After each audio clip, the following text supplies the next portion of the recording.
ये साल है 1932 का। यह है गुजरात का चोरवाड़ गांव। इस गांव के अंदर ये छोटे से घर में ये हीराचंद गोवर्धन भाई अंबानी नाम के इंसान अपने दो बच्चों और अपनी बीवी के साथ में रहते हैं। अपनी रोजी रोटी चलाने के लिए ये अपने पास के ही इस स्कूल के अंदर पढ़ाते हैं। आज 6 जुलाई 1932 को इनका तीसरा बच्चा पैदा हुआ है और इसका नाम इन्होंने रखा है धीरू भाई अंबानी। और किसी को भी पता नहीं है कि यही लड़का आने वाले समय में इंडिया का सबसे अमीर इंसान बनेगा। सभी लोग इस बच्चे को धीरू बुलाते हैं। अब धीरू 5 साल का हो चुका है और अब इसकी एज हो चुकी है स्कूल में पढ़ने वाली, और इसीलिए हीराचंद जी धीरू को लेकर अपने गांव के सबसे सस्ते स्कूल बहादुर कांजी स्कूल के अंदर लेके गई हैं और इन्होंने धीरू का एडमिशन यहाँ पे करवा दिया है। अब स्कूल में पढ़ते पढ़ते धीरू भाई अंबानी हो चुके हैं 16 साल के और इनको लीडरशिप करना बहुत पसंद है। ये स्कूल की फीस कम करवाना, फार्मर्स को, औरतों को राइट्स दिलाना, ऐसे प्रोटेस्ट में जाते रहते हैं। ये अच्छा काम तो कर रही हैं, लेकिन इससे घर तो नहीं चलता ना। अब हीराचंद जी के 5 बच्चे हो चुके हैं और ये अपने स्कूल की सैलरी से घर नहीं चला पा रहे हैं और धीरू भाई अंबानी ये गरीबी की ज़िंदगी जी जी कर परेशान हो चुके हैं।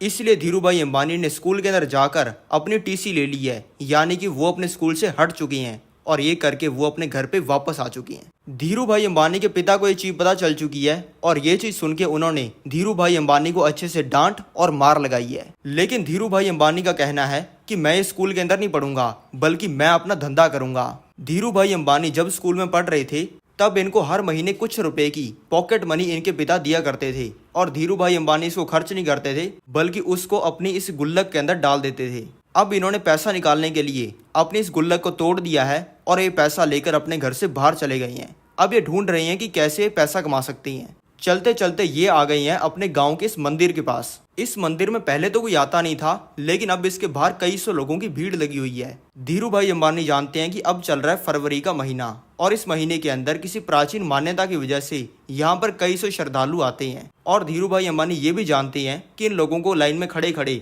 बहुत भूख भी लग जाती होगी। इसलिए धीरू भाई अंबानी ने अपने सारे पैसे से एक ठेला खरीद लिया है और उसको इस मंदिर के पास में लगा लिया है। अब इनको ठेला लगाकर पकौड़े बेचते हुए 10 दिन हो गई हैं और इससे इन्होंने अच्छा मुनाफा कमाना स्टार्ट कर दिया है। आज सुबह इनके पास में ये इंसान आ चुका है जो कि इनके पापा का दोस्त है। इस इंसान का धीरू भाई अंबानी को कहना है कि बेटा तुम्हारे पापा टीचर हैं, ये क्या छोटा काम कर रहे हो। धीरू भाई अंबानी ने जवाब दिया, धंधा कोई भी छोटा नहीं होता। अब इस काम को करते हुए 15 दिन हो चुके हैं और लोगों ने मंदिर में आना बंद कर दिया है। इसलिए धीरू भाई अंबानी ने अपने ठेले को बेच दिया है और सारे पैसे को अपने बैंक में रख दिया है। अब ये पैसा कमाने का कोई और तरीका ढूंढ रही हैं। अब इनको पता चल चुका है कि यमन के अंदर इंडिया से कई गुना ज्यादा पैसा बनता है और धीरू भाई अंबानी ने कई सौ लोगों से जिनकी फैमिली के लोग यमन गए हैं उनसे इस चीज को कंफर्म भी कर लिया है। अब धीरू भाई अंबानी ने अपने पिता को कन्विंस करके उनकी सारी जिंदगी की सेविंग को यूज करके यमन जाने के लिए टिकट और वीजा खरीद लिया है और अब धीरू भाई अंबानी 16 साल की उम्र में यमन आ चुके हैं और इन्होंने इस शेल कंपनी के पेट्रोल पंप पे काम करना स्टार्ट कर दिया है। अब इस पेट्रोल पंप पे कोई भी इंसान अगर अपनी गाड़ी लेकर 100 रुपए का पेट्रोल भरवाने आ रहा है ना, तो धीरू भाई अंबानी उस इंसान को कह रहे हैं कि सर आपके पास में इतनी बड़ी गाड़ी है, इतने बड़े आप इंसान हो, 100 रुपए का पेट्रोल भरवाओगे, ये तो जल्दी खत्म हो जाएगा, फिर आपको वापस आना पड़ेगा, इसलिए आप 1000 रुपए का पेट्रोल भरवा लो। इसलिए इन्होंने इस पेट्रोल पंप का प्रॉफिट कई गुना बढ़ा दिया है और इस चीज़ से खुश होके पेट्रोल पंप के मालिक ने इनको पेट्रोल पंप का मैनेजर बना दिया है। ये शाम तक पेट्रोल पंप पे काम करते हैं और बाद में इनके पास में टाइम बच जाता है। इस टाइम में भी काम करने के लिए इनको काम पसंद आया है क्लर्क का, इसलिए ये इस कंपनी के अंदर चले गए हैं क्लर्क का काम करने के लिए। इंटरव्यूअर ने धीरू भाई अंबानी से कहा कि तुम तो 16 साल की हो, तुम क्या काम करोगे। धीरू भाई अंबानी ने कहा कि 16 साल का हूँ, लेकिन अकल मुझे 60 साल के लोगों से भी ज़्यादा है। इंटरव्यूअर ने पूछा कि तुम्हारे पास में तो कोई डिग्री भी नहीं है। धीरू भाई अंबानी ने कहा कि मुझे डिग्री की ज़रूरत ही नहीं है, मैं क्यों अपना टाइम स्कूल के अंदर, यूनिवर्सिटी के अंदर वेस्ट करूं और उस टाइम में पैसा ना कमाऊं। मैं यहाँ पे नौकरी लेने आया हूँ क्योंकि मैं बेस्ट हूँ। मैं आपके लिए 1 हफ्ता फ्री में काम करूँगा और मैं आपको गारंटी देता हूँ कि 6 महीने के अंदर आप जो भी सेल्स टारगेट सेट करोगे वो मैं तोड़ दूँगा। मैं यहाँ पर पैसा कमाने आया हूँ, आप मुझे नौकरी दो, मैं खुद अमीर बनूंगा, आपको अमीर बनाऊंगा और हम दोनों मजे करेंगे। ये कहने पर तुरंत ही धीरू भाई अंबानी को क्लर्क की जॉब भी मिल गई और इन्होंने एक दिन में 2 जॉब्स करनी स्टार्ट कर दी। अब दोस्तों काम करते हुए चाय पीने की भी जरूरत पड़ती है। धीरू भाई अंबानी के पास में 2 ऑप्शन है, या तो वो ठेले पर 10 पैसे की चाय पिए या फिर 5 स्टार होटल में जाकर 1 रुपए की चाय पिए। धीरू भाई अंबानी रोज 1 रुपया खर्च करके 5 स्टार होटल के अंदर चाय पीते हैं, ये सुनने के लिए कि वहाँ पे अमीर लोग काम क्या करते हैं। आज भी सेम ही दिन है, आज भी ये उसी 5 स्टार होटल में बैठकर 1 रुपए की चाय पी रहे हैं। इनके साइड में बैठे ये दो लोग बात कर रहे हैं कि यार जो हमारी यमन कंट्री के अंदर ये चांदी का रियाल सिक्का चलता है, इसमें जो चांदी होती है वो इस सिक्के से भी महंगी होती है। ये 100 रुपए के सिक्के में 110 रुपए की चांदी है। कोई इसको पिघलाने लग जाए तो उसको मजा आ जाए।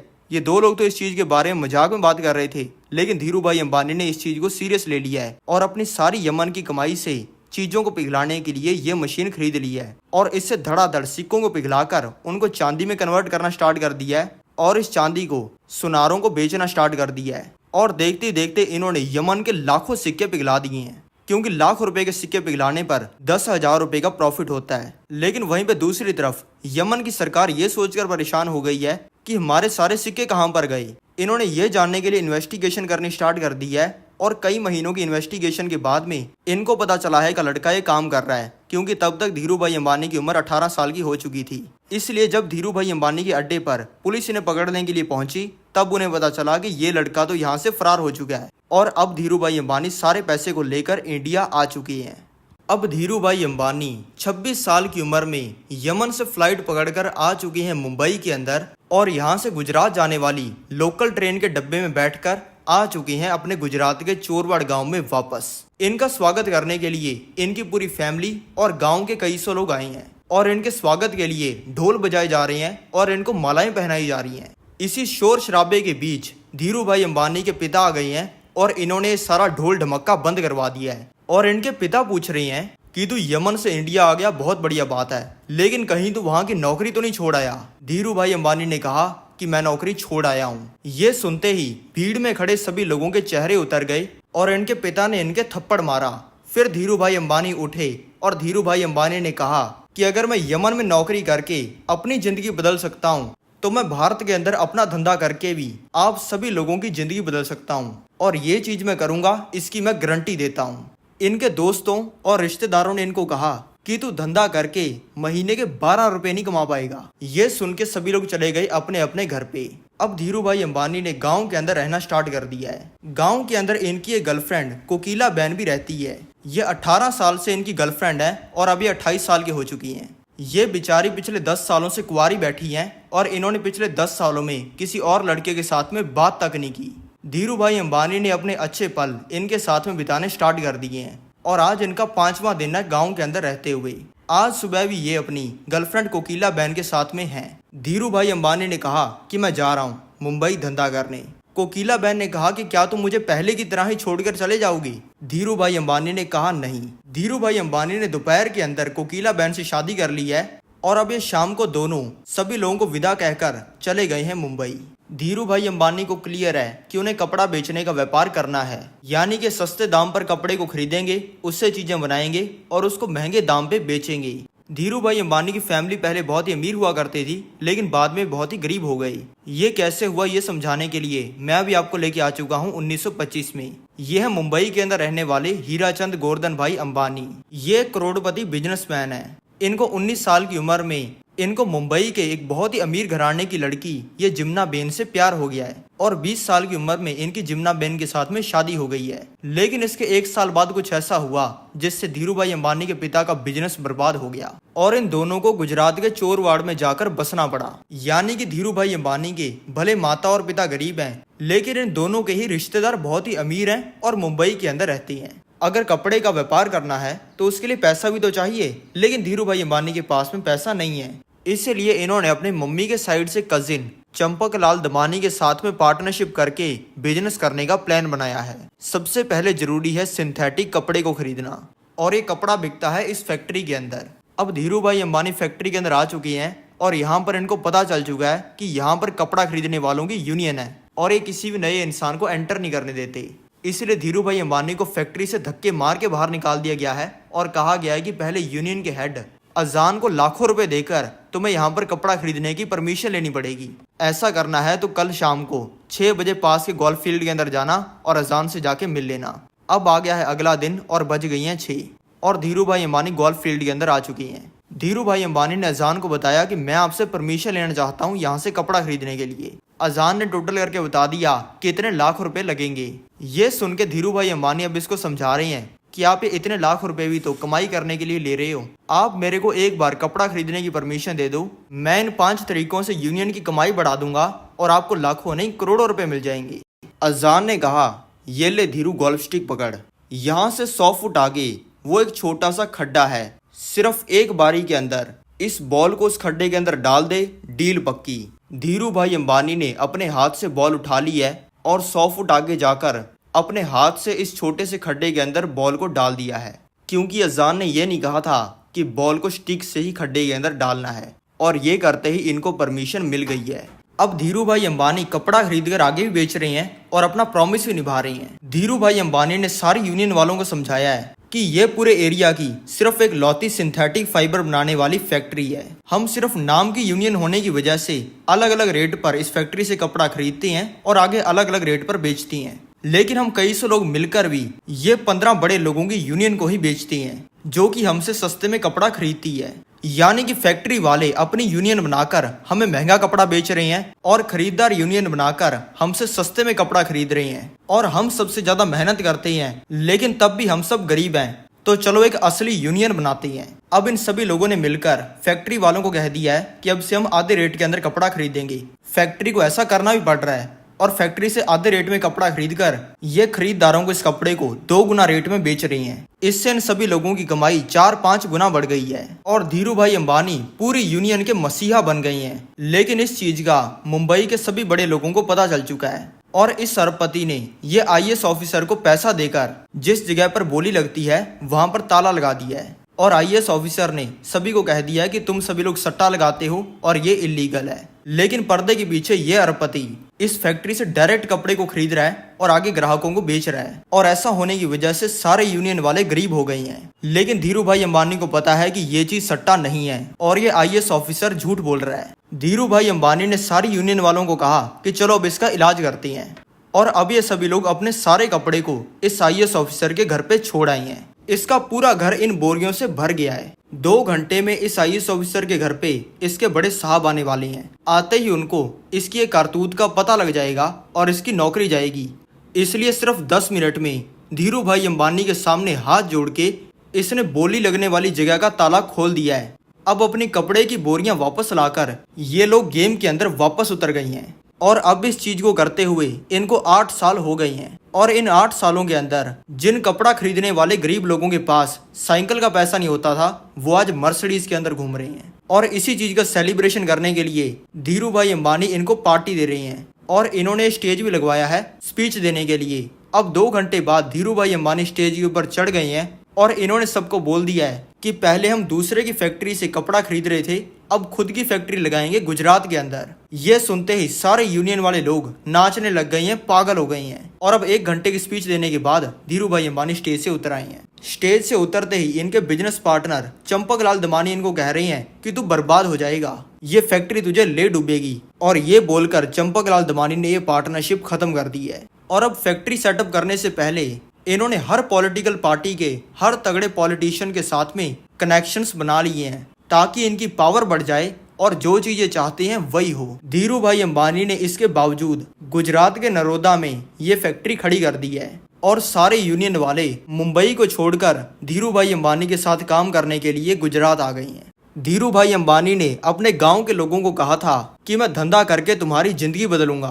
इसी चीज को पूरा करने के लिए इन्होंने अपनी कपड़ा बनाने की फैक्ट्री को बिल्कुल अपने गांव के पास में बनाया है और इससे इनके गांव के जो लोग बेरोजगार थे अब इनकी फैक्ट्री के अंदर काम करके लाखों की कमाई कर रहे हैं। लेकिन जैसा होना चाहिए था वैसा हुआ नहीं। सभी फैक्ट्री वालों को पता था कि ये अगर हमारी गेम में आ गया तो ये हमें बर्बाद करके रख देगा। इसलिए दूसरी फैक्ट्री वालों ने इनको मिलकर महंगा कपड़ा बेचना स्टार्ट कर दिया और इससे इनकी फैक्ट्री और ये खुद बर्बाद होने लग गई। लेकिन फिर सरकार ने लाया रीप्लेनिशमेंट लाइसेंस। पहले अगर कोई कंपनी बाहर के देशों से कपड़ा मंगाती थी तो इंडिया की गवर्नमेंट उसके ऊपर बहुत ज्यादा टैक्स लगाती थी, जिससे वो बहुत ही महंगा पड़ता था। लेकिन इस लाइसेंस के अंदर ये कहा गया कि आप बाहर के देशों से बहुत ही सस्ते दाम पर कपड़ा मंगा सकते हो, लेकिन आपको उस कपड़े से कुछ बनाकर वापस बाकी देशों के अंदर बेचना पड़ेगा। और सभी लोगों ने ये चीज को करना स्टार्ट कर दिया। अब धीरू भाई अंबानी को भी एक आइडिया आ गया है और इन्होंने अपने सारे पैसे से बाहर के देशों से बहुत ही सस्ते दामों पर कपड़ा खरीद लिया है और इस कपड़े से इन्होंने डेली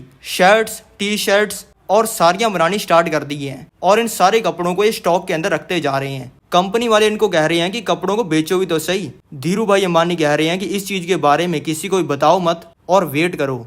जैसे जैसे ये कपड़े छपते जा रहे हैं और धीरू भाई अंबानी ट्रकों वालों के साथ में डील करके ट्रकों को किराए पर लेते जा रहे हैं और ये डेली ट्रक्स को खरीद भी रहे हैं। ये करते ही सभी लोगों ने इनको कहा कि जब अमीरों की बात होती है तब लोग टाटा बिरला का नाम लेते हैं, अंबानी का कोई नहीं लेता। तुझे कोई जानता नहीं है तो तेरे कपड़े भी नहीं बिकेंगे। धीरू भाई अंबानी ने सामने से कहा कि एक ऐसा टाइम आएगा जब टाटा बिरला से भी पहले मेरा नाम लिया जाएगा। अब इनकी फैक्ट्री के अंदर हो गई हैं लाखों कपड़े। इन्होंने अपने ब्रांड का नाम रखा है विमल और इन्होंने अपने सारे कपड़ों को ट्रकों के अंदर डालकर इंडिया के कपड़ों के व्यापारियों के पास में पहुंचा दिया है। ये इन कपड़ों को कौड़ियों के दाम पर बेच रही हैं और इनकी क्वालिटी नॉर्मल कपड़ों से कई गुना अच्छी है। अब हो चुकी है सुबह और सभी कपड़ों की दुकान वालों ने विमल के कपड़े बेचने स्टार्ट कर दिए हैं। ये कपड़े इतने सस्ते और अच्छी क्वालिटी की हैं कि कपड़ा बेचने वाले लोगों की दुकानों के बाहर कई सौ लोगों की लाइनें लग गई हैं और कई कई दुकानदारों के एक ही दिन के अंदर हजारों कपड़े बिक गए हैं। इसका रिस्पांस देखते हुए शाम तक ही धीरू भाई अंबानी ने इन दुकानों में और कपड़े भिजवा दिए हैं और दुकान वालों ने भी तुरंत ही खरीद लिए हैं। अब सिर्फ 2 दिनों के अंदर ही विमल इतना बड़ा ब्रांड बन गया है कि कोई इंसान बाकी कंपनी के कपड़ों को हाथ भी नहीं लगा रहा। धीरू भाई अंबानी ने अपने दोस्तों और रिश्तेदारों को जवाब देने के लिए, जो कि कहते थे कि इसका बाप धंधा करके बर्बाद हो गया, ये धंधा करके महीने के 12 रुपए नहीं कमा पाएगा, ये 12 करोड़ रुपए की रोल्स रॉयस फैंटम खरीदी है। सभी फैक्ट्रियों के मालिक मिलकर बात कर रहे हैं कि हम जो पढ़े लिखे और समझदार लोग जो काम 80 साल में नहीं कर पाए, वो काम ये पकौड़े बेचने वाले देसी से लड़के ने 2 साल के अंदर कर दिया। और सभी कपड़ा बनाने वाली फैक्ट्रीज की हालत खराब हो गई है क्योंकि ये सभी लोग मिलकर लोगों को और गंदी क्वालिटी के कपड़े बेचते थे। और अब जब लोगों की दुकानें धीरू भाई अंबानी के हजारों कपड़ों से भर गई हैं, तब इनको पता चला है कि धीरू भाई अंबानी रिप्लेनिशमेंट लाइसेंस का फायदा उठा रहे हैं। ये सभी कंपनी वालों ने धीरू भाई अंबानी के ऊपर केस कर दिया है, ये कहते हुए कि रूल के हिसाब से बाहर की कंट्री से सस्ता कपड़ा मंगाना तो था, लेकिन उससे कपड़े बनाकर बाहर की कंट्रीज के अंदर बेचने भी थे। लेकिन इन लल्लू पंजुओं से हमारा देसी छोरा धीरू भाई अंबानी कैसे रुकने वाला है। धीरू भाई अंबानी ने कहा कि रूल के अंदर ये कब लिखा हुआ है कि बाहर की कंट्री से जितना भी कपड़ा मंगाया उससे 100% जितने भी कपड़े बने वो बाहर के देशों के अंदर भेजनी है। 2-3 टी शर्टें डेली तो भेज रहा हूँ मैं बाहर की कंट्रीज के अंदर, अब मेरा उखाड़ दो, क्या उखाड़ सकते हो। और अब धीरू भाई अंबानी हफ्तों के अंदर ही वापस नंबर 1 बन गई हैं। जिन अरबपतियों के धंधे धीरू भाई अंबानी ने ठप कर दिए, उन्होंने जब पैसा कमाया था तब उन्होंने सिर्फ अपनी और अपने घर वालों की जेबें भरी, लेकिन अब जब धीरू भाई अंबानी का टाइम आया है तब धीरू भाई अंबानी लोगों की जेबें भर रही हैं। इन्होंने अपने गांव के अंदर रहने वाले लोगों की और अपनी कंपनी के एम्प्लॉयज़ की तो जिंदगी बदली ही, और अब ये उन बच्चों की जिंदगी बदल रही हैं जो कि पैसे की वजह से पढ़ाई नहीं कर पा रहे, जो कि डिसेबल्ड हैं, कोई लंगड़ा है तो कोई अंधा, जो कि अनाथ हैं, और गरीब लोगों की भी हेल्प करने के लिए ये करोड़ों की डोनेशंस कर रही हैं। अब आ गया है 1977। धीरू भाई अंबानी ने स्टॉक मार्केट के अंदर अपनी रिलायंस कंपनी का आईपीओ लिस्ट कर दिया है। धीरू भाई अंबानी के कपड़े इतने ज्यादा बिकते हैं, इसलिए लोगों को इनके ऊपर बहुत ज्यादा ट्रस्ट है और इसीलिए ये 58,000 लोगों ने धीरू भाई अंबानी की कंपनी के अंदर पैसा लगा दिया है। ऐसा करते ही ये इंडिया के सबसे फेमस बिजनेसमैन बन गए और टाटा बिरला से भी ज्यादा नाम गांव से आए लड़के धीरू भाई अंबानी का चलने लग गया। धीरू भाई अंबानी का प्लान है पेट्रोल का बिजनेस करने का, लेकिन ये करने का आसानी से लाइसेंस नहीं मिलता। यह है धीरू भाई अंबानी की फैक्ट्री। इसके अंदर बनता है सिंथेटिक फाइबर जैसे कि पॉलिस्टर, और इसको बनाने के लिए इसमें डाला जाता है पॉलीएथिलीन टेलीपथालेट, यानी कि एक तरीके का पेट्रोल। धीरू भाई अंबानी ने सरकार को ये बताया है कि मुझे पेट्रोल का लाइसेंस अपने कपड़ों को बनाने के लिए चाहिए, और ये कहते ही इनको लाइसेंस मिल गया है। और अब पेट्रोल पंप पे काम करने वाले लड़के ने पेट्रोल की इंडस्ट्री के अंदर भी तहलका मचा दिया है सस्ता पेट्रोल बेचकर। अब साल आ गया है 1986 का और धीरू भाई अंबानी हो चुके हैं 54 ईयर्स की। आज भी एक नॉर्मल सा ही दिन लग रहा है। धीरू भाई अंबानी सुबह 9 बजे उठे हैं। उठते ही इनको दिमाग के अंदर थोड़ा सा दर्द फील हो रहा है, लेकिन इसको भुलाकर ये चले गए हैं अपनी पोती ईशा अंबानी के कमरे में, क्योंकि ये अपने दिन की शुरुआत तब तक नहीं करते हैं जब तक ये अपनी पोती ईशा अंबानी का चेहरा न देख लें। अब ये आ चुके हैं अपने ऑफिस के अंदर और इन्होंने काम करना स्टार्ट कर दिया है। लेकिन अब एकदम से ही इनके दिमाग के अंदर खून जाना बंद हो गया है, इनको चक्कर आने लग गए हैं, इनको क्लियर दिखना बंद हो गया है और ये अपने हाथ पैर को भी कंट्रोल नहीं कर पा रहे हैं। ये देखकर इनके ऑफिस के लोग इनके पास में भागकर आ गए हैं और इनको हॉस्पिटल ले आई हैं। डॉक्टर्स का कहना है कि इनको एक स्ट्रोक आया था और अब ये कोमा के अंदर चले गई हैं और इनका हाथ पैरालाइज हो गया है और अब कोमा के 10वें दिन पे इनको होश आया है। डॉक्टर्स ने कह दिया है कि अब से आप नॉर्मल जिंदगी जी नहीं पाओगे। लेकिन धीरू भाई अंबानी इनकी बात मानने वालों में से कहाँ है। धीरू भाई अंबानी ने 3 महीनों के अंदर अपने लाइफस्टाइल को चेंज कर लिया है और ये वापस नॉर्मल हो गई हैं। और अब धीरू भाई अंबानी का एक ऐसा गोल्डन एरा आ गया है कि इन्होंने कपड़े का, पेट्रोल का, टेलीकॉम और रिटेल तक का व्यापार करने वाले हजारों अरबपतियों की, जो कि मिलकर लोगों को लूटते थे, बोलती बंद कर दी है। और इंडिया का बच्चा बच्चा धीरू भाई अंबानी का फैन हो गया है। फोन, टीवी और आर्टिकल से लेकर स्कूल, घर और ऑफिस तक हर जगह पे एक ही नाम चल रहा है, अंबानी। ये इतने बड़े बन चुके हैं कि ये जो स्टेडियम आपको दिख रहा है, जो कि पूरा लोगों से भरा हुआ है, इसके स्टेज के ऊपर कोई मूवी स्टार या फिर नाच गाना करने वाला नहीं, बल्कि धीरू भाई अंबानी खड़े हैं। और ये लोगों से भरे हुए स्टेडियम के अंदर ये जो आपको हजारों लोग दिख रहे हैं, ये सभी धीरू भाई अंबानी की कंपनी रिलायंस के अंदर काम करते हैं। और अगर धीरू भाई अंबानी नॉर्मल लोगों को स्पीच देने लग जाते हैं तो 10 स्टेडियम जितनी जगह भर जाती है। अब साल 2000 आ गया है, धीरू भाई अंबानी की तबीयत खराब रहनी स्टार्ट हो गई है और इनका हॉस्पिटल के अंदर फ्रीक्वेंटली आना जाना लगा रहता है। और अब है साल 2002 की 24 जून। धीरू भाई अंबानी को आज भी एक बहुत ही डेडली स्ट्रोक आया है और तुरंत ही इनको मुंबई के ये ब्रीच कैंडी हॉस्पिटल के अंदर एडमिट करवा दिया गया है। धीरू भाई अंबानी चले गए हैं कोमा के अंदर। इंडिया के हर बच्चे से लेकर बूढ़े तक, जॉब करने वाले से लेकर बिजनेस करने वाले तक, हर इंसान यही दुआ कर रहा है कि धीरू भाई अंबानी को कुछ ना हो। कोमा के अंदर इनको 7 दिन हो गए हैं और दिन आ गया है 6 जुलाई 2002 का। और आज धीरू भाई अंबानी, जो कि बहुत ही गरीब परिवार से थे लेकिन इन्होंने पूरी दुनिया हिला के रख दी थी, उनकी मौत हो गई है।